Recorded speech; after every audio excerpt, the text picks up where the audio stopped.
quisieron burlarse de la seguridad en México y ahora están detenidos 2 gigantes buques extranjeros en puertos mexicanos. La Secretaría de Marina, SEMAR, mantiene bajo investigación a 2 embarcaciones de procedencia extranjera que recientemente arribaron a los puertos de Topolobampo, Sinaloa, y Guaymas, Sonora, ante la sospecha de que transportaban drogas ocultas entre su carga. El almirante Raimundo Pedro Morales Ángeles, titular de la SEMAR, confirmó que los buques Norseine, con bandera de Portugal, y BW Vren, procedente de Singapur, permanecen bajo resguardo mientras se analizan muestras en laboratorio para confirmar o descartar la presencia de sustancias ilícitas. De acuerdo con registros de navegación, la embarcación cruzó el Canal de Panamá entre el 7 y 8 de septiembre, permaneció en Manzanillo del 14 al 19 y posteriormente atracó en Topolobampo, Sinaloa, donde se encuentra bajo custodia en los muelles de la Administración del Sistema Portuario Nacional. Informó que el resguardo forma parte del Protocolo de Seguridad Internacional que aplica la Marina en todos los buques que movilizan productos químicos o hidrocarburos, especialmente cuando existen inconsistencias en su documentación o trayecto. Por su parte, el buque BW Vren, de bandera singapurense, fue asegurado el 1 de octubre en el puerto de Guaymas, Sonora, luego de que se detectara presuntamente metanfetamina líquida entre su carga. La embarcación había partido el 8 de septiembre desde Nueva Orleans, Estados Unidos, y realizó escala en Manzanillo, Topolobampo, Mazatlán y La Paz, antes de llegar a Guaymas, donde fue intervenida por elementos federales. El almirante Morales Ángeles explicó que todos los buques que transportan sustancias químicas son sometidos a inspecciones exhaustivas y aclaró que en ambos casos se tomaron muestras que aún están en análisis.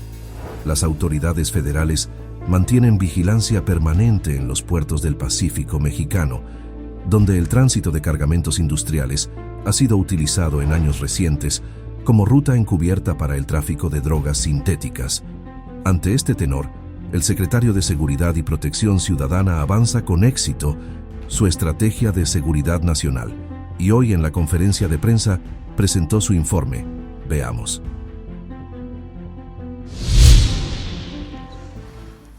Con su permiso, señora presidenta. Buenos días. En representación del Gabinete de Seguridad, me permito informar los avances de la Estrategia Nacional de Seguridad durante el primer año de gobierno. En esta administración, la presidenta Claudia Sheinbaum ha impulsado acciones estratégicas para construir la paz en nuestro país, con el objetivo de reducir la criminalidad, proteger a las familias y combatir la impunidad. Se ha construido una estrategia diseñada para atacar las raíces de la violencia con justicia social, inteligencia institucional, fortaleciendo las instituciones de seguridad y coordinación plena entre los 32 estados de la República. Es por ello que hemos fortalecido los mecanismos de colaboración entre la Secretaría de la Defensa Nacional, la Secretaría de Marina, la Secretaría de Gobernación, la Secretaría de Seguridad y Protección Ciudadana, la Fiscalía General de la República, la Guardia Nacional y el Centro Nacional de Inteligencia. Por supuesto, la Secretaría de Gobernación a través de atención a las causas, así como las autoridades de los estados, lo que ha permitido desarticular redes criminales y afectar a las estructuras financieras de grupos delictivos con los aseguramientos realizados. Esta estrategia, como ya le hemos mencionado en varias ocasiones, consta de 4 ejes. Atención a las causas. Se impulsan líneas de acción coordinadas por la Secretaría de Gobernación para proteger a adolescentes y jóvenes, alejarlos de los entornos delictivos y reducir las desigualdades, ofreciendo alternativas de desarrollo a través del empleo, la cultura, el deporte y la educación. La consolidación de la Guardia Nacional. La Guardia Nacional ha sido indispensable para proteger territorios que no cuentan con policías fortalecidas y para reforzar la seguridad en carreteras. La Guardia Nacional cada vez se fortalece más gracias a la incorporación a la Secretaría de la Defensa Nacional, institución ejemplar que permite que la Guardia Nacional tenga un desarrollo basado en principios inamovibles y lealtad a la patria, ya hoy con 133,000 elementos desplegados en el país. El fortalecimiento de las capacidades de inteligencia e investigación es el tercer eje. Actualmente contamos con mayores herramientas legales y operativas para identificar con precisión a los principales generadores de violencia, lo que nos permite avanzar con el objetivo de brindar justicia a las víctimas. Se incrementaron las capacidades tecnológicas y el estado de fuerza del Centro Nacional de Inteligencia, lo que permite integrar y aprovechar de manera más eficiente la información generada por distintas instituciones del gobierno para identificar amenazas y detener objetivos prioritarios que afecten la seguridad de las familias mexicanas. También inició una convocatoria dirigida a jóvenes con vocación de servicio. Actualmente tenemos ya 2 generaciones de cadetes que se están formando en la recién creada Academia Nacional de Seguridad Pública como agentes de investigación. Esta iniciativa busca construir una nueva generación de profesionales comprometidos con la paz y la justicia. Y el cuarto eje es la coordinación del Gabinete de Seguridad y las entidades federativas. Por instrucciones de la presidenta Claudia Sheinbaum, hemos impulsado una gran coordinación con las autoridades de los estados para el intercambio de información y realizar operativos conjuntos, lo que resulta fundamental si consideramos que más del 90% de los delitos que se cometen en el país corresponden al fuero común. Hoy contamos con un marco legal que fortalece nuestras capacidades para enfrentar los retos en materia de seguridad. La creación del Sistema Nacional de Investigación e Inteligencia nos permite interconectar bases de datos y sistemas de información de todas las instituciones de seguridad, robusteciendo investigaciones y asegurando operaciones más certeras contra los grupos criminales. De igual forma, la Ley General del Sistema Nacional de Seguridad Pública ha renovado la principal instancia de coordinación, impulsa el desarrollo policial y articula los esfuerzos entre Federación, estados y municipios. La presidenta Claudia Sheinbaum encabeza y dirige todos los días el Gabinete de Seguridad. En estas reuniones diarias se monitorean las tendencias delictivas y se definen acciones inmediatas. Hemos contado con visitas de gobernadores, con sus secretarios de seguridad de diferentes estados, para dar seguimiento a temas prioritarios de cada región y la implementación de la estrategia en su territorio. Con la implementación de esta Estrategia Nacional de Seguridad se han obtenido los siguientes resultados al 30 de septiembre. Han sido detenidas 34,000 personas por delitos de alto impacto, entre los que se encuentran operadores importantes de organizaciones criminales y objetivos prioritarios que generaban altos niveles de violencia en distintas entidades del país, relacionados con extorsión, homicidio, secuestro, tráfico de drogas, armas, entre otros. Se han asegurado 17,200 armas de fuego, lo que se traduce en menos capacidad de fuerza para los grupos criminales y menos violencia en las calles. Se han asegurado 283 toneladas de droga, incluyendo más de 3 millones de pastillas de fentanilo. En 22 estados de la República, el Ejército y la Marina han destruido 1,564 laboratorios y áreas de concentración para la elaboración de metanfetaminas.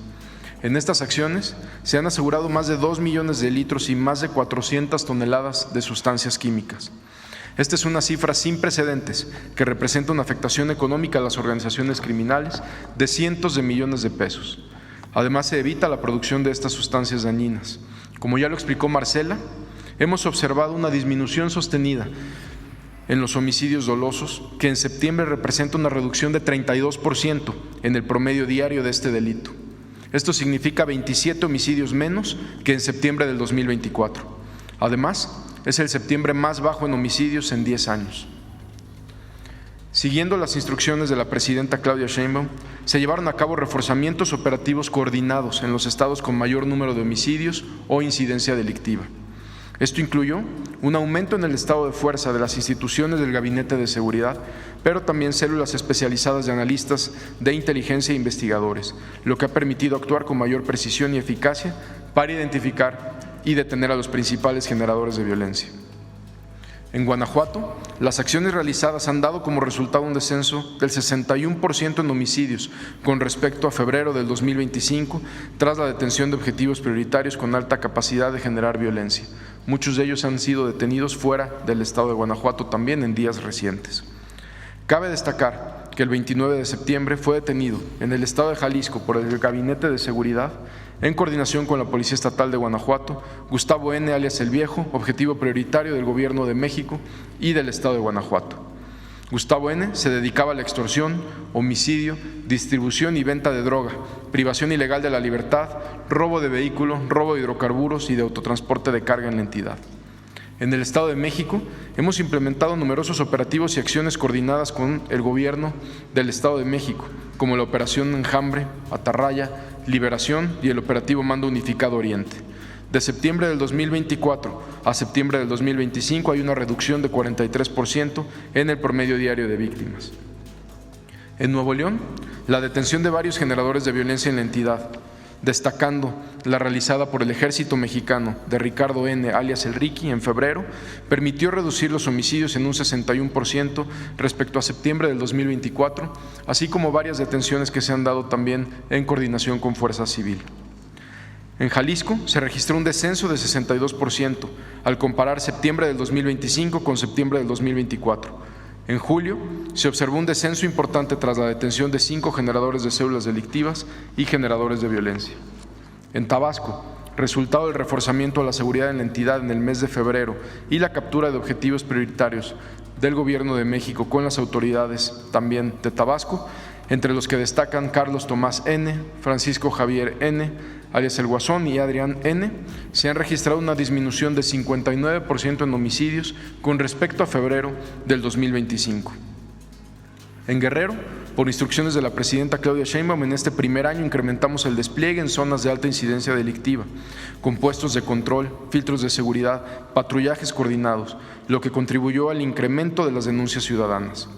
Este apoyo de la población ha sido muy importante, ya que derivado de los reportes hechos por la ciudadanía, se ha logrado detener a varios extorsionadores que afectaban la tranquilidad de familias y comerciantes. Como resultado de estas acciones, el homicidio ha tenido una disminución del 54% desde el mes de octubre del 2024. En Sinaloa, en los últimos meses, la detención de generadores de violencia y el trabajo coordinado del Gabinete de Seguridad han dado como resultado una reducción del delito de homicidio en un 42% al comparar con junio del 2025, donde hubo un repunte. En representación del Gabinete de Seguridad, voy a mencionar los casos más relevantes de las últimas 3 semanas realizados en otras entidades. En Baja California, el Ejército detuvo a un conductor que transportaba 1.200 kilos de metanfetamina. Además fue detenido José Luis N., alias El Mickey, generador de violencia y líder de una célula delictiva dedicada al tráfico de precursores químicos y robo de vehículo, a quien la Guardia Nacional le aseguró también 1,000 pastillas de fentanilo. En Baja California Sur, fueron detenidos 5 integrantes del Cártel de Sinaloa a cargo de la Secretaría de Marina y la Policía Estatal, entre ellos Luis Alberto N., alias El Motorratón, identificado como objetivo prioritario y jefe de plaza. Se aseguraron 8 armas largas, cartuchos, aditamentos lanzagranadas, vehículos, etc. También queremos destacar un operativo realizado en la Alcaldía Iztapalapa, donde el Gabinete de Seguridad y autoridades del Gobierno de la Ciudad de México detuvieron a Nelson Arturo N., identificado como uno de los principales operadores de la organización delictiva Tren de Aragua, a quien se le considera autor intelectual y material de diversos feminicidios, entre otros delitos como extorsión, homicidio, tráfico de drogas. También fueron detenidos 2 de sus colaboradores. Estos sujetos ya contaban con una orden de aprehensión obtenida por la Fiscalía General de Justicia de la Ciudad de México por el delito de trata de personas y delincuencia organizada. Se les relaciona con la venta de narcóticos, homicidio, secuestro y extorsión, con zona de operación en Puebla, Morelos, Estado de México y diversas alcaldías de la Ciudad de México. En Acapulco, Guerrero, fue detenido Roque Miguel N., alias El Oso, generador de violencia, integrante de un grupo delictivo que opera en la zona, a quien se les aseguró arma de fuego, metanfetaminas y vehículos. También en Acapulco, elementos de la Secretaría de Marina detuvieron a 5 tripulantes de una embarcación. Aseguraron 1.610 kilos de cocaína, que se suma a las más de 48 toneladas de cocaína aseguradas en alta mar por la Armada de México. En Sonora, se realizaron diversos operativos donde fueron detenidas 7 personas de una célula delictiva conocida como Los Rusos. Se aseguraron 1.250 kilos de metanfetamina y 37 kilos de fentanilo. También, como parte de los operativos para combatir los delitos en materia de hidrocarburo en los estados de San Luis Potosí, Querétaro y Yucatán, fueron detenidas 15 personas y se aseguraron 785,000 litros de hidrocarburo, autotanques y contenedores, entre otros. Desde el 6 de julio, que se implementó la Estrategia Nacional contra la Extorsión, instruida por la presidenta Claudia Sheinbaum para proteger a la población de este delito, se recibieron 59,283 llamadas de extorsión al número telefónico 089, las cuales han aumentado considerablemente desde el lanzamiento de la estrategia. Como ya lo comentó Marcela, el 74%, es decir, 43,827 llamadas, fueron extorsiones no consumadas gracias al acompañamiento en tiempo real de los operadores. 9,497 fueron denuncias de números que intentaron extorsionar y el 10%, es decir, 5,959 llamadas, fueron para reportar extorsiones consumadas que aportaron datos suficientes para iniciar una carpeta de investigación. Gracias a la población que confió en realizar su denuncia en el 089, se iniciaron 1,986 carpetas de investigación por las fiscalías. La coordinación entre las autoridades del Gabinete de Seguridad y los estados de la República han permitido la detención de 386 personas por el delito de extorsión en 19 entidades. En las últimas 3 semanas se realizaron operativos conjuntos para combatir este delito en el Estado de México, Guanajuato, Jalisco y Tabasco, donde fueron detenidas 14 personas más que pertenecían a diferentes células delictivas dedicadas a préstamos gota a gota, robo, despojo, homicidio, extorsión y secuestro, a quienes se les aseguró armamento, vehículos celulares, equipo táctico y dosis de droga. Entre los detenidos destacan Ricardo Daniel N., alias El Nex, Gustavo N., alias El Viejo, y Genaro N., alias El Silencio, quienes este sujeto, El Silencio, también acusado de privar de la libertad a 2 compañeros de la Secretaría de Seguridad del área de investigación, mismos que fueron rescatados por Guardia Nacional. La instrucción de la presidenta Claudia Sheinbaum es continuar fortaleciendo la coordinación entre nuestras instituciones, consolidar nuestras capacidades de inteligencia e investigación para debilitar a las organizaciones criminales y seguir construyendo un país más seguro. Muchas gracias. Con permiso. En este año, el Gobierno de México ha fortalecido la Estrategia Nacional de Seguridad, estableciendo bases sólidas mediante la implementación de sus 4 ejes para construir un futuro más seguro y estable para todas y todos los mexicanos.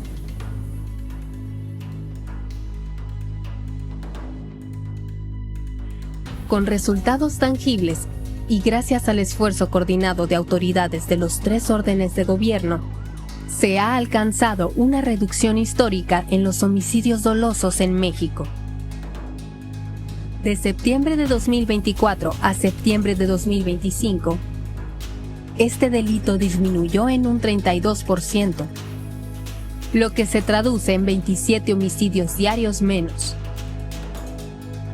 Este resultado ha tenido un efecto en varios estados, entre los que destacan Jalisco 62%, Nuevo León 61%, Estado de México 43%, Tabasco 59% y Guanajuato 61%.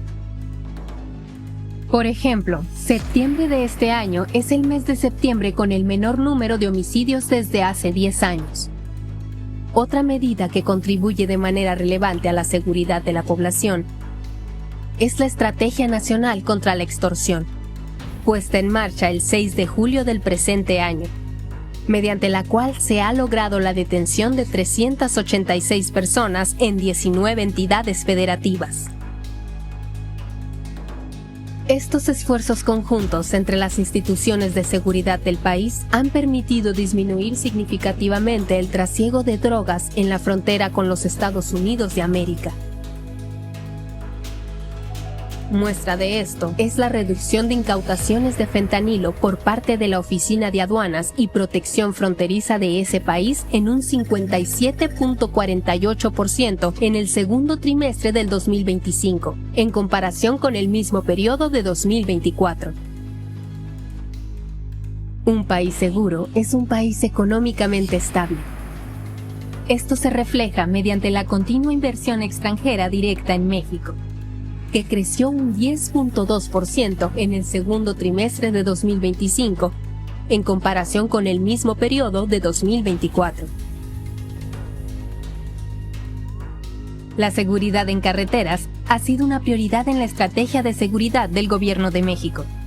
Con la implementación de la estrategia Balam, destinada a proteger el transporte y potenciar el desarrollo económico del país. Además, desde el 9 de julio de 2025, se inició la estrategia Cero Robos al Autotransporte, logrando de manera conjunta los siguientes resultados: 337 detenidos y 1.585 vehículos recuperados.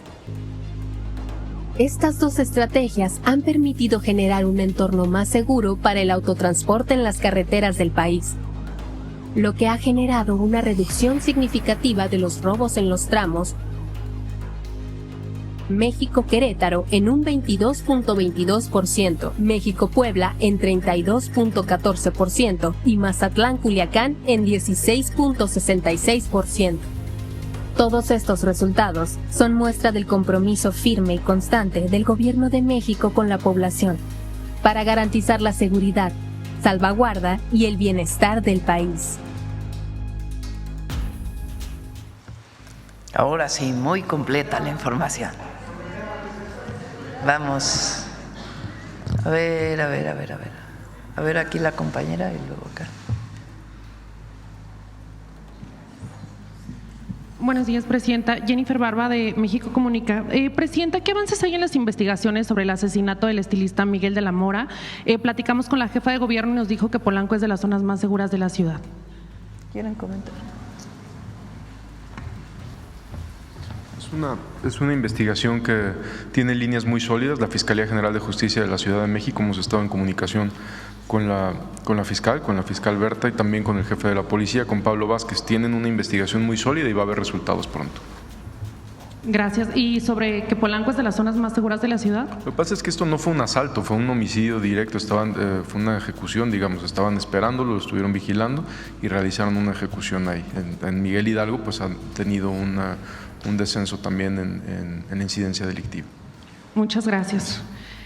Presidenta, después de la intoxicación de varios niños en Baja California y la decisión de la gobernadora de cancelar el programa de desayunos escolares, ¿habrá alguna revisión o responsabilidad por parte de las personas encargadas del programa?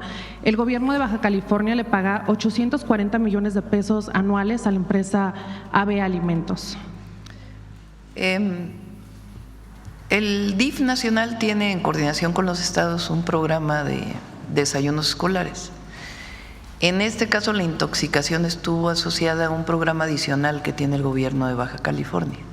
Afortunadamente todos los niños están bien, estuvo en seguimiento la secretaria de Gobernación y la decisión pues de la gobernadora de revisar a la empresa que tenían contratada para este fin, que me parece una buena decisión, y pues tienen que llegar a las consecuencias a partir de la investigación de qué fue lo que provocó esta intoxicación. Gracias, Presidenta. ¿Qué avances hay? En la Fuerza Estatal de Seguridad Ciudadana de Baja California está activo un teniente coronel, Carlos Madero Sánchez, señalado en 2011 en al menos 8 mantas por presuntos vínculos con los Zetas. ¿Qué medidas está tomando su gobierno para garantizar que quienes encabezan cuerpos de seguridad estatales y federales tengan procesos de evaluación y den certeza a la población? ¿Tienen este caso? No tengo el dato de esa persona, el titular de la Policía Estatal. Tenemos el secretario de Seguridad Pública, tenemos relación muy estrecha y ahí ha habido muy buenos resultados. Checamos el nombre de esa persona que comentó usted. Claro que sí, le compartimos los datos. Muchas gracias, secretario. Y por último, ¿qué opinión, Presidenta, le merece que el Departamento del Tesoro de Estados Unidos señalara por error en Ensenada a Mario Alberto Herrera Sánchez como integrante del cártel de Sinaloa? En la misma publicación del 18 de septiembre, donde apareció la diputada Araceli Brown. ¿Qué acciones considera su gobierno para proteger a los ciudadanos cuando ocurren este tipo de equivocaciones? Sí. ¿Quieres comentar, Omar, el tema de las personas que fueron señaladas por el Departamento del Tesoro en el caso de… ¿Se refiere a la última lista de OFAC? Sí, la publicación del 18 de septiembre donde aparece la diputada Araceli Brown y el barbero de Ensenada, sí, que se equivocaron. Hay varias personas y empresas que la UIF previamente ya tenía un bloqueo antes que lo sacara la publicación en Estados Unidos. Hay investigación. El hecho de que la UIF bloquee a alguien no quiere decir que esté vinculado directamente con delincuencia organizada. La UIF lo que hace es analizar un movimiento inusual o alertar de un movimiento inusual, que es en este caso. Ahorita lo que se complementa es la investigación que ya se lleva a cabo con la Fiscalía General de la República.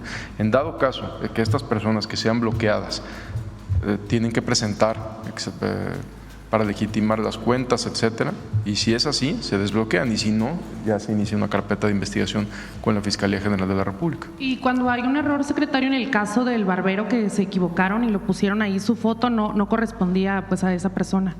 ¿De Estados Unidos? Sí, fue un error. Pues fue un error de ellos, de Estados Unidos. Bueno, gracias. Es importante, hay mucha comunicación entre, digamos, el equivalente de la UIF en Estados Unidos, que se llama OFAC, sí, ¿verdad? Ellos envían información a la UIF o a Secretaría de Hacienda, dependiendo del caso. La UIF hace su propia investigación. En caso de encontrarse algún indicio de lavado de dinero o alguna irregularidad, la UIF, a través de los mecanismos legales, congela la cuenta. En caso de que no se encuentre desde México algo que dé evidencia de lavado de dinero o alguna otra irregularidad, se le informa a Estados Unidos. En nuestro caso no tenemos. Envíanos información si este es el caso. Si se tiene información de los dos lados, se acompaña, o incluso en algunos casos la UIF ha tenido ya congelamiento de cuentas y después Estados Unidos hace lo propio.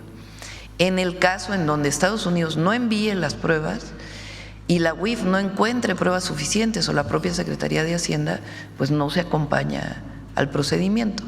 Ese fue el caso de la diputada o el caso de los dos bancos y la Bolsa de Valores, que en su momento dijeron que había pruebas de acuerdo con el Departamento del Tesoro del Gobierno de Estados Unidos y que desde aquí no se encontró absolutamente nada, ni tampoco evidencia suficiente con las pruebas que ellos enviaron. Entonces a veces se camina juntos y a veces no, dependiendo de las características. Ellos pueden congelar, no en México, sino las transferencias electrónicas de Estados Unidos a México. Gracias, presidenta. O al revés. A ver, dijimos acá, ¿verdad?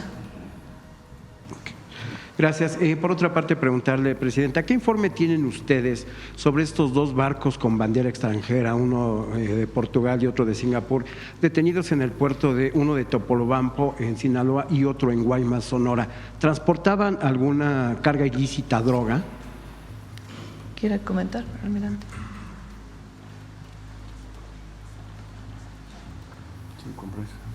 Sí, buenos días. Todos los buques que transportan hidrocarburos o que transportan alguna sustancia química están en constante vigilancia. Cuando llega un buque a un puerto y no se tiene claridad, se le toman muestras. Estos buques están en ese proceso. Se tomaron muestras, estamos esperando resultados. En el caso del buque que está detenido en Topolobampo, se dice que transportaba fertilizantes y que se le encontró droga entre estos fertilizantes. Se están tomando las muestras, todavía no tenemos los resultados del laboratorio. Y en el mismo caso igual. En el caso de Guaymas, sí. ¿Cuándo se tendría esto? En estos días, muy breve. Gracias, secretario. Presidenta, por otra parte, hablando justamente de la Secretaría de Marina, envió usted al Congreso de la Unión una reforma a la ley de la Secretaría de Marina. ¿Qué facultades va a tener ahora la SEMAR a partir de esta legislación? Almirante.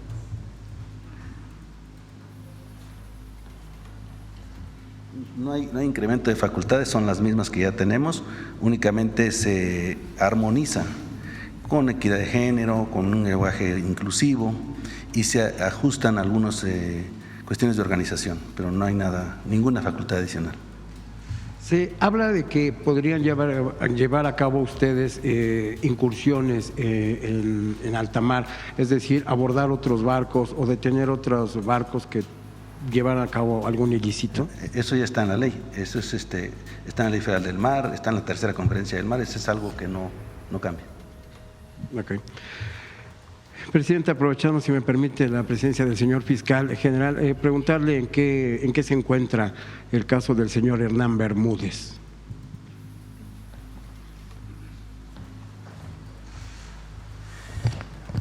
Sí, buenos días. Miren, este asunto, como ustedes saben, en 2024 se inició en Tabasco por una serie de delitos de extorsión a gasolineros. De ahí se derivó una investigación local que estableció la vinculación de este individuo y de las personas que trabajaban con él con delitos del fuero común. Cuando ellos obtuvieron las órdenes de aprehensión en el fuero común, le solicitaron a la Fiscalía General de la República su apoyo para hacer toda la verificación del lugar a donde hubiera huido esta persona que había salido del país. Se hizo un trabajo muy minucioso, se obtuvo la ficha roja y a partir de ese momento, con el apoyo de inteligencia de la Secretaría de Seguridad, se pudo establecer con las autoridades de Paraguay la presencia de este individuo en ese lugar. Se hizo un trabajo realmente muy valioso por parte del gobierno de Paraguay porque optaron por la expulsión de esta persona con todo el personal que se había movilizado hacia allá.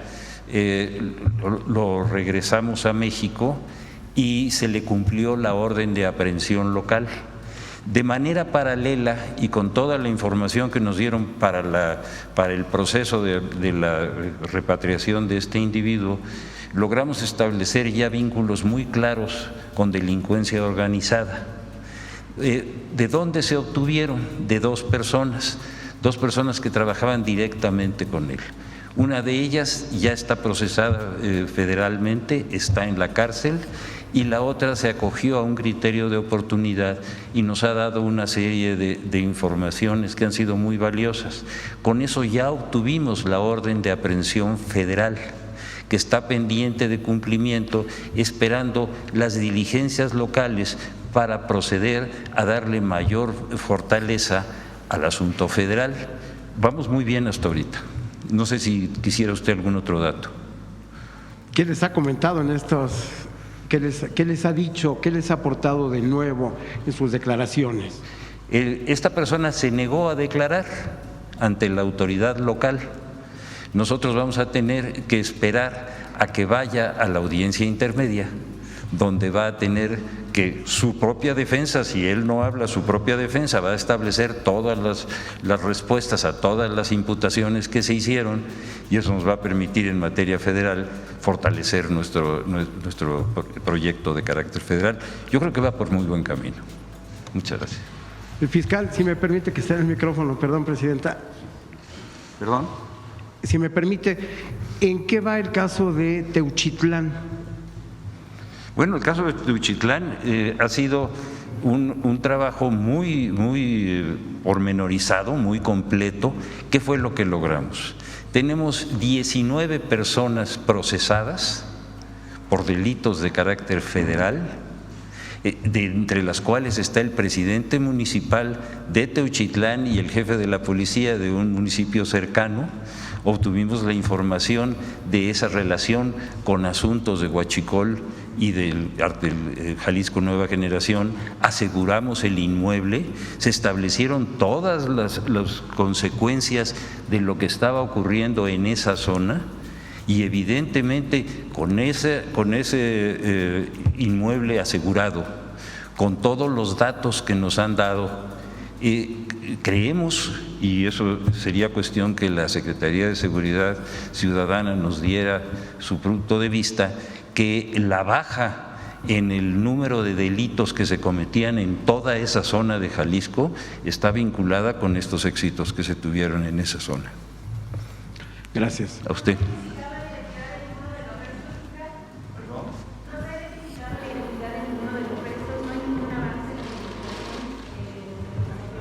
A ver, no sea mala, repítamelo que no lo oí.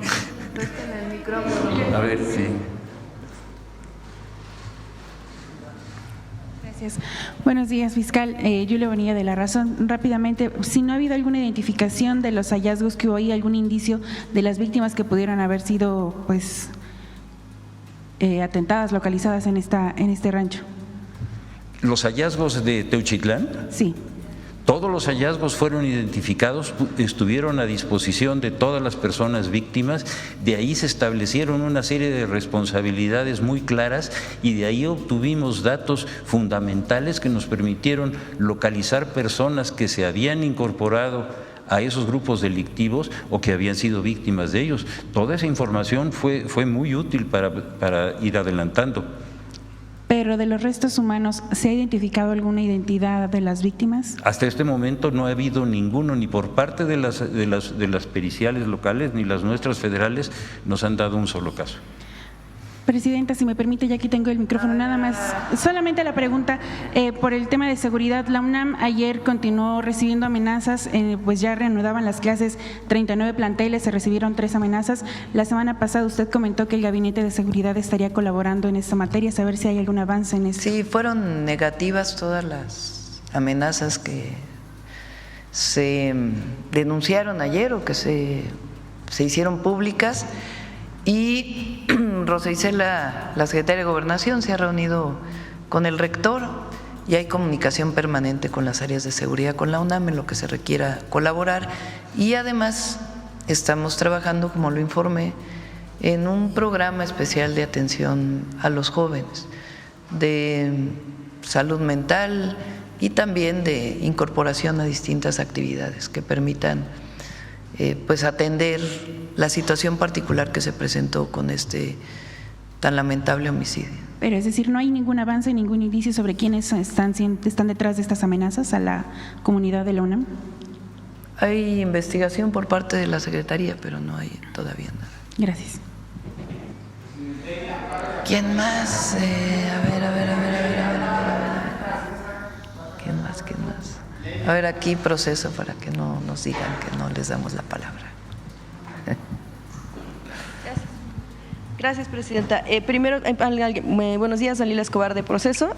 Para el Gabinete de Seguridad, en torno al tema de las investigaciones respecto al contrabando de combustible, quisiera preguntar, con todo este entramado que han encontrado, ¿cuándo salen pues todas las cómo van avanzando y cuándo salen las órdenes de aprehensión contra quienes participaron en este entramado, incluidos, por ejemplo, mandos militares que han estado también en aduanas?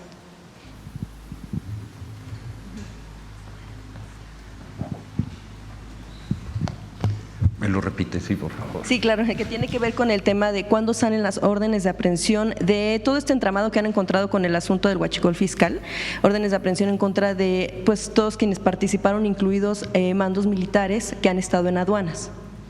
A ver, tuvimos 2 casos de 2 buques. ¿Se refiere usted específicamente a eso? Le puedo contestar con mucho gusto. Muy bien. Tuvimos uno en Altamira y el otro lo tuvimos en Ensenada. En el caso de Altamira, el barco está asegurado por la Armada. Se obtuvieron 8 órdenes de aprehensión en contra de las personas responsables, 3 ya se han cumplido. Está asegurado tanto el barco como todo el combustible que se logró asegurar, igual que el lugar que aseguró, igual que todos los transportes. Ahí es donde se encontró la relación con los grupos delictivos del Cártel Jalisco Nueva Generación. Eso es por lo que hace a ese caso. Por lo que hace al de Ensenada, ahí el barco ya había partido cuando se encontró en un local una cantidad de más de 2 millones de litros de combustible. Se aseguró el local, salieron 8 órdenes de aprehensión, se han cumplido 4, está el local asegurado, está el combustible asegurado y se hizo una investigación y de ese momento la señora presidenta ordenó que se generara un grupo de trabajo en esta especialidad que ha estado trabajando prácticamente a diario desde esos meses. Y en ese grupo de trabajo está el Ejército, la Marina, la Secretaría de Seguridad, aduanas y todas las unidades de protección de Pemex. A partir de ese momento no hemos vuelto a tener un solo caso.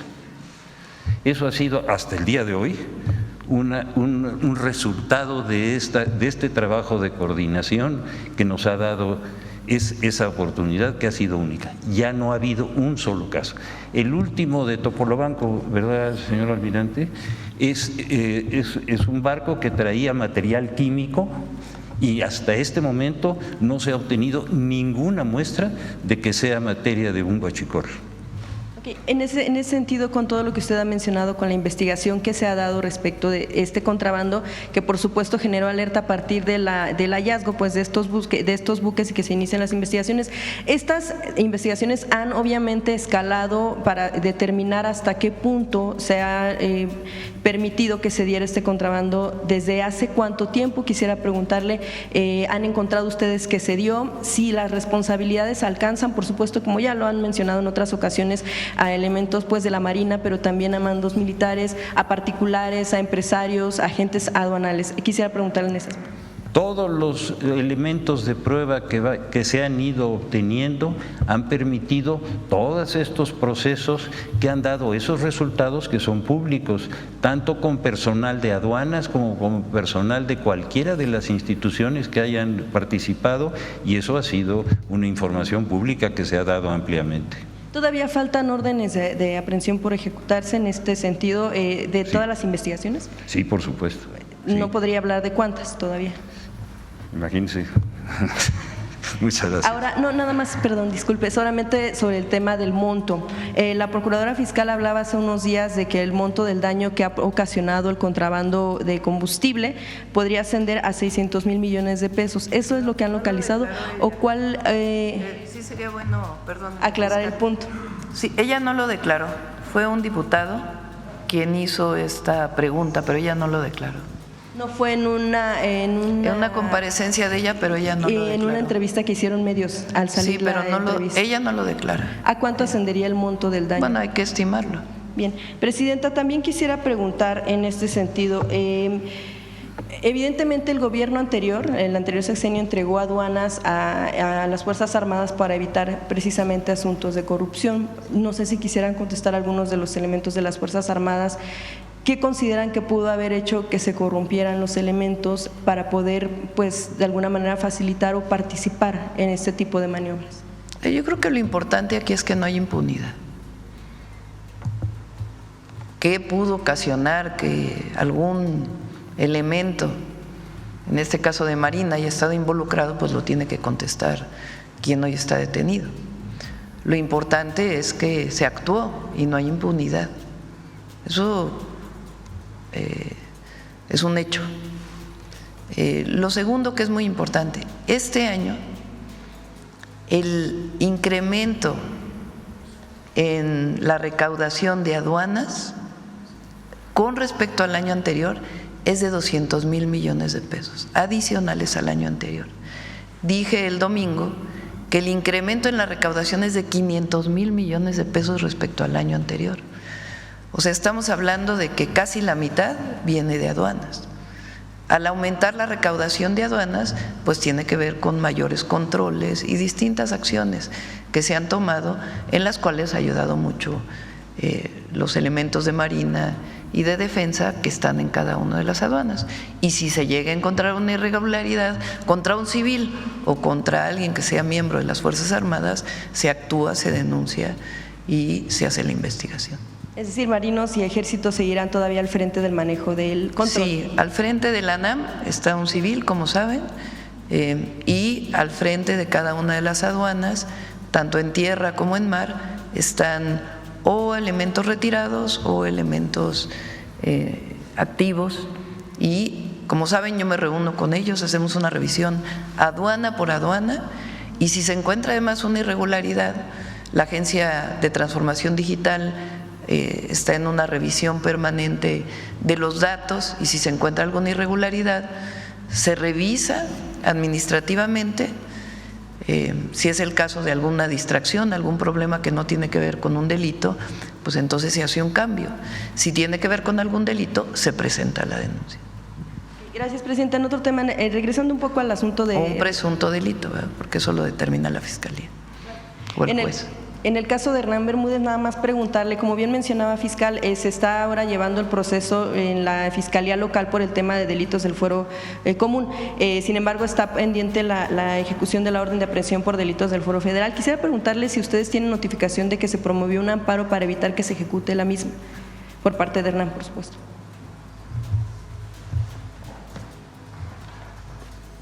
¿En qué caso específico? En el caso de Hernán Bermúdez Requena, falta la orden que se ejecute la orden de aprehensión por delitos del fuero federal. Sí. Ahorita sabemos que están los delitos del fuero común con la Fiscalía Estatal, pero preguntar si ustedes tienen conocimiento de que se promovió un amparo para evitar que se ejecute la segunda orden, que es en el caso de la Fiscalía de delitos del orden federal. Sí, promovió un amparo, pero no le va a servir de nada. Bueno, ok. Y ¿perdón? No, pero a ver, vamos uno por uno, ¿no? Sí, es que estaba pendiente también la pregunta en torno al tema de cuándo empezó la investigación por el asunto del huachicol fiscal, bueno, del contrabando de combustible, sobre todo porque se había mencionado que fue a partir de la actual administración que se empezaron a llevar estas investigaciones derivado de los hallazgos de los buques, pero saber si en efecto se inició desde el anterior sexenio o fue a partir de este. Teníamos la duda sobre esa aclaración. Hay que recordar la cantidad de buques que durante la administración anterior fueron detenidos y asegurados por este tipo de delitos. Es un asunto que se ha venido llevando a cabo durante muchos años y ustedes lo ven en las encuestas, cómo ha venido bajando el índice delictivo en cada uno de los aspectos delincuenciales en razón de un trabajo que se ha venido fortaleciendo año con año y mes con mes.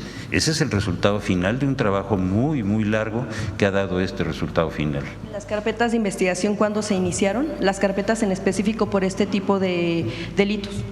Si usted quiere que le dé yo un dato concreto de cada uno de estos casos, con mucho gusto yo lo busco y se lo hago llegar. Muchísimas gracias. Y bueno, finalmente en el tema de Hernán Bermúdez, regresando otra vez, se mencionaba que en efecto fue en diciembre de 2023 cuando se supo de las irregularidades en que pudiera estar incurriendo este entonces funcionario local de Tabasco, que fue removido y bueno, incluso recordamos también en el gobierno de Tabasco habían agradecido incluso su labor que la dejó en enero de 2024, pero pasó un año, en noviembre nos habían comentado en el anterior gabinete, en noviembre de 2024 fue que se iniciaron estas investigaciones y fue hasta febrero de 2025 que se pues liberó esta orden de aprehensión en contra de Hernán Bermúdez. Fue así y también bueno, seguramente pues usted no va a poder responder, pero si tienen información, usted estuvo en el anterior sexenio, ¿por qué no se inició una investigación entonces desde diciembre de 2023 en contra de Hernán Bermúdez? Acuérdese, y lo acabamos de decir hace un momento, que este tema comenzó con una denuncia por una serie de extorsiones a gasolineros en Tabasco. Esas investigaciones era y sigue siendo un asunto de carácter local. Ellos establecieron ya las responsabilidades penales en el año 24. Y fue cuando salió la orden de aprehensión para esta persona. Con esos datos, como ya lo dije hace un momento, nosotros obtuvimos información de inteligencia que nos permitió establecer la responsabilidad de delitos fiscales del secretario particular de este individuo, lo procesamos y está en la cárcel. El resto es lo que ya le comenté. ¿Podría acogerse en algún momento al criterio de oportunidad esta persona? ¿Quién? Hernán Bermúdez Requena. Por favor. No, bueno, pues le pregunto porque precisamente digo, el delito federal por el que nosotros obtuvimos la orden de aprehensión es el delito que vamos a aplicar en el momento en que reunamos toda la información que se va a dar en las audiencias de carácter local. Sí, evidentemente yo me refería a todo el procedimiento que se tiene que llevar previo a que se pueda dar esta oportunidad. Ese es el que se está llevando. Así es. Y finalmente, Presidenta, en el tema de un asunto más de seguridad, en Baja California Sur sabemos que el gobernador había solicitado al Gabinete de Seguridad de reforzamiento en la entidad por algunos temas de violencia que se estaban dando en el asunto de homicidios dolosos. Saber en qué términos se va a reforzar, si sí van o ya fueron los elementos, ya se reforzó. Está esta situación especial también con algunos pueblos de pescadores en Comondú que hablaban del asunto de extorsiones, que solamente podían vender producto a un solo grupo y que presuntamente podía ser un grupo criminal. Omar, ¿quieres comentar de Baja Sur? Gracias. Sí, en Baja California Sur se ha fortalecido por parte de la Secretaría de Marina, de Guardia Nacional, del Ejército, y también, pues como lo mencionamos hace unos minutos, tuvimos en esta misma semana, bueno, en estos días que pasaron, operaciones muy puntuales para detener a generadores de violencia en Baja California Sur.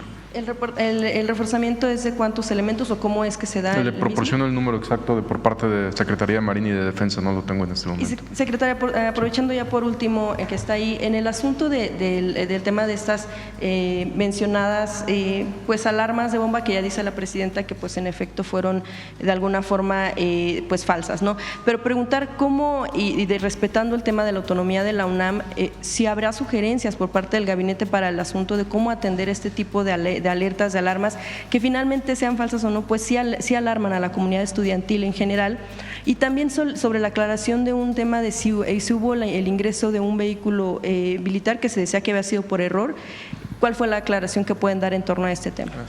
Primero, sobre cualquier llamada de amenaza de bomba, pues en dado caso, como lo ha sido, que la UNAM se comunica con nosotros, no tiene nada que ver con la autonomía. Nosotros apoyamos de manera inmediata.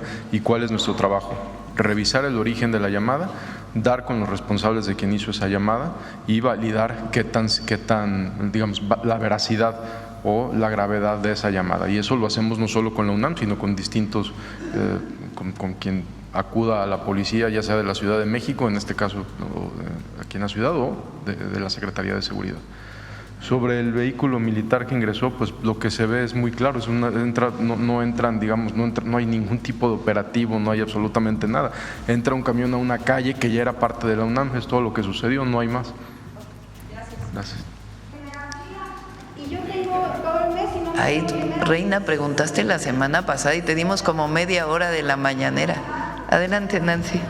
Presidenta, justo aprovechando que está el Gabinete de Seguridad, preguntar acerca de los avances en el caso García Luna. Esto se lo pregunto porque, bueno, sabemos que estas investigaciones alcanzan a los socios y a los familiares, y en el caso de los socios, pues estaban buscando acogerse a esta figura del criterio de oportunidad, saber si finalmente pudieron reunir los requisitos, y en ese sentido, si pues hay algún avance en torno a las posibles implicaciones de Felipe Calderón en este caso.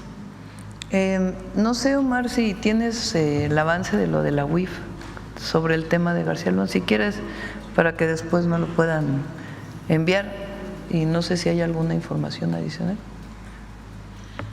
Con gusto la revisamos. Sí. En el caso de la Universidad Nacional Autónoma de México, preguntarle, Presidenta, si se está revisando el trasfondo de estas amenazas falsas de bomba, sobre todo para saber si está algún actor político o social tratando de desestabilizar a nuestra máxima casa de estudios. Sí.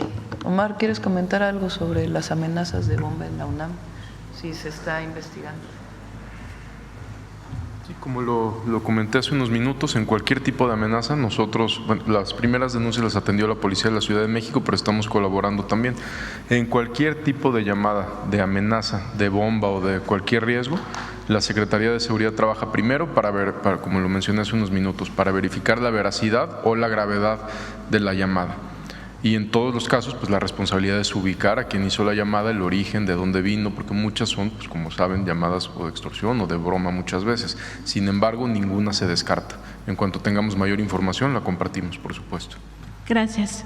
Y, Presidenta, finalmente preguntarle, el día de ayer compareció la Secretaria de Medio Ambiente ante la Cámara de Diputados y ahí dijo, entre otras cosas, pues que el tramo 5 del Tren Maya sí había afectado 8 cenotes y cavernas, y también que había 95% de pues solicitudes para que remedien el impacto ambiental, que el Ejército no había cumplido todavía, que se estaba en pláticas semanales con la empresa Tren Maya. Preguntarle si hay algún informe particular sobre estos impactos del Tren Maya. Sí, también dijo que prácticamente el 95% ya ha sido cumplido. ¿Qué es lo que ocurre normalmente en una manifestación de impacto ambiental? Quien construye, quien va a construir, presenta a medio ambiente el proyecto ejecutivo y los posibles impactos ambientales que tiene y medidas de mitigación. Secretaría de Medio Ambiente, el área correspondiente lo toma, decide primero si aprueba o no el proyecto, porque hay proyectos que no se pueden aprobar, y en caso de aprobarlo puede imponer mayores medidas de mitigación. Decir, a ver, las 10 que tú me planteaste no son suficientes, te pongo 100 medidas de mitigación. Cualquier actividad humana genera impactos ambientales, cualquier actividad humana. El que nazca un bebé genera un impacto ambiental. Evidentemente, en esos casos pues no hay medidas de mitigación, ¿verdad? Pero cuando hay una obra, cualquier obra que sea, hay obras que tienen que ver con mejoras ambientales que evidentemente no tienen impactos, como la reforestación, pero hay obras públicas, civiles, que siempre van a tener un impacto ambiental. El asunto es qué medidas de mitigación le impones para disminuir o remediar esos impactos. Por ejemplo, la minería a cielo abierto, que es de las actividades humanas que más impactos ambientales generan, todas las minerías a cielo abierto tienen que tener necesariamente, cuando cierran, un esquema de remediación. Entonces, ¿qué es lo que hace la Secretaría de Medio Ambiente? Revisar que esas medidas de mitigación y de remediación que se impusieron se cumplan. En el caso de los tramos que construyó Ingenieros Militares, pues hay medidas de mitigación que tienen que cumplir. La mayoría ya han sido cumplidas, hay una parte que todavía no. Entonces no cierra el expediente Medio Ambiente hasta que no se cumplan absolutamente todas. Eso se hace pues tanto con revisiones que hace Medio Ambiente en el sitio, como reuniones permanentes que se tienen, en este caso con ingenieros militares para que se cumplan, o con las empresas que construyeron el Tren Maya. Se está permanentemente, y Medio Ambiente no cierra, Semarnat no cierra el expediente, digamos, hasta que no se cumplan absolutamente todos. Entonces, ¿no hay algo adicional? No hay nada adicional más que lo que ya se había presentado y que Sedena o Defensa debe cumplir a cabalidad. Presidenta, nada más aprovechar para agradecer porque ya Cepomex localizó la caja de la estudiante que regresó a México y ya la devolvió. Muchas gracias. Bueno. Gracias, Presidenta. Bueno, terminamos, ¿no? Cerramos. La ley de amparo va, por lo que sabemos, va a pasar a Cámara de Diputados. Ya se publicó lo que aprobó el Senado. Nosotros seguimos manteniendo que ese transitorio tiene que modificarse porque no se explica bien. Aquí presentó el ministro Saldívar una propuesta de redacción que salva cualquier problema que tuviera que ver con la retroactividad, pero pues ya dependerá de la Cámara de Diputados. Si la Cámara de Diputados decide modificar el transitorio o alguna otra modificación, tendrá que regresar al Senado para una siguiente aprobación una vez que la Cámara de Diputados lo modifica. ¿Esa ley le ayudará a la Fiscalía para resolver múltiples casos que obviamente se han caído? Más bien, lo que en el caso penal, por ejemplo, ¿de qué ayuda la ley de amparo que se está presentando? Hacer más expedito todo, en cualquier caso, incluso mercantiles. O sea, lo que se está planteando es que no se lleven 15 años los casos en un amparo. ¿Qué es la ley de amparo? ¿O qué es el amparo? Que está en nuestra, bueno, no sé si aquí hay abogados, si no me corrige aquí el señor fiscal, el doctor en Derecho, el fiscal. El amparo protege al ciudadano frente a un acto de autoridad. Es algo muy importante en nuestras leyes, muy importante en nuestra Constitución y en nuestras leyes. Si una autoridad hace un acto de autoridad contra una persona, la persona tiene derecho a ampararse y decir, es injusto lo que la autoridad por lo que la autoridad me está demandando, sea penal, sea mercantil, sea civil. Tiene derecho el ciudadano a decir, la autoridad, fiscalía o un acto administrativo, un acto de otro tipo, está cometiendo una injusticia contra mí, tengo derecho a ampararme. Ese derecho que está establecido en nuestra Constitución está totalmente resguardado. Si una persona se ampara frente a un acto de autoridad y esa persona gana en primera instancia y la autoridad cree que es injusto, se va a una siguiente instancia. En esta siguiente instancia, el ciudadano puede volver a ampararse. Si en una siguiente instancia gana el ciudadano y la autoridad considera que se cometió una injusticia y que se le está dando razón al ciudadano y la autoridad tiene razón, puede irse a la siguiente instancia hasta la Suprema Corte de Justicia de la Nación. Puede haber el caso también en que el ciudadano gana el amparo y la autoridad dice, bueno, hasta ahí porque asume que hubo una equivocación. Pero ¿qué pasa también con la ley de amparo? Hay suspensiones provisionales. Hay un acto de autoridad contra una persona y el juicio de amparo lleva tiempo. Entonces la persona tiene derecho a decir o a ir ante el juez y que el juez diga, te doy una suspensión provisional y que las cosas queden como están, es decir, estás libre mientras sigue el proceso. Y después hay una suspensión definitiva hasta que se resuelva. Todo eso, en muchos casos, lleva 15 años. La primera instancia, la segunda instancia, la suspensión, la no suspensión. Entonces, ¿qué hace la ley de amparo? Reducir los tiempos para que no lleve 15 años, para beneficio también del ciudadano, no solamente de la autoridad, porque son demasiado tiempo.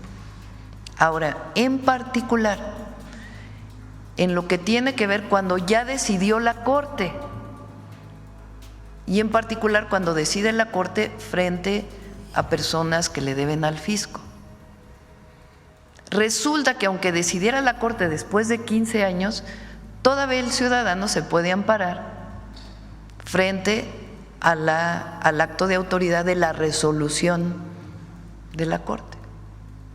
Entonces, ahora que dice la ley de amparo, bueno, sí te puedes amparar, pero no va a haber suspensión. Después de que la Corte decida, no hay suspensión, puede seguir el proceso. Te puedes amparar, pero cuando llegue ya la decisión definitiva del amparo, tú tienes que poner lo que le debes al fisco en garantía hasta que se resuelva el juicio, que lleva menos tiempo. Pero estamos hablando de juicios que ya tienen 15 años y que hay una decisión de la Corte. Todavía en esa circunstancia se permite el amparo, lo que ya no se permite es la suspensión. Eso es lo que es el juicio de amparo. Ahora, le pusieron un transitorio que no quedaba claro en qué casos te sigues con la ley anterior y en qué casos te sigues con la ley nueva. Y eso es lo que nosotros decimos, que se aclare bien, porque el transitorio que le puso el Senado no se entiende, no quedó bien la redacción. Que la Cámara de Diputados ayude a que quede muy claro, de acuerdo a los criterios de la Corte anterior, de jurisprudencia, en qué casos sigue la ley anterior y en qué casos ya viene la nueva de juicios que se están llevando en la actualidad. Ese es el tema del juicio de amparo. Vámonos, adiós, buenos días, nos vemos mañana.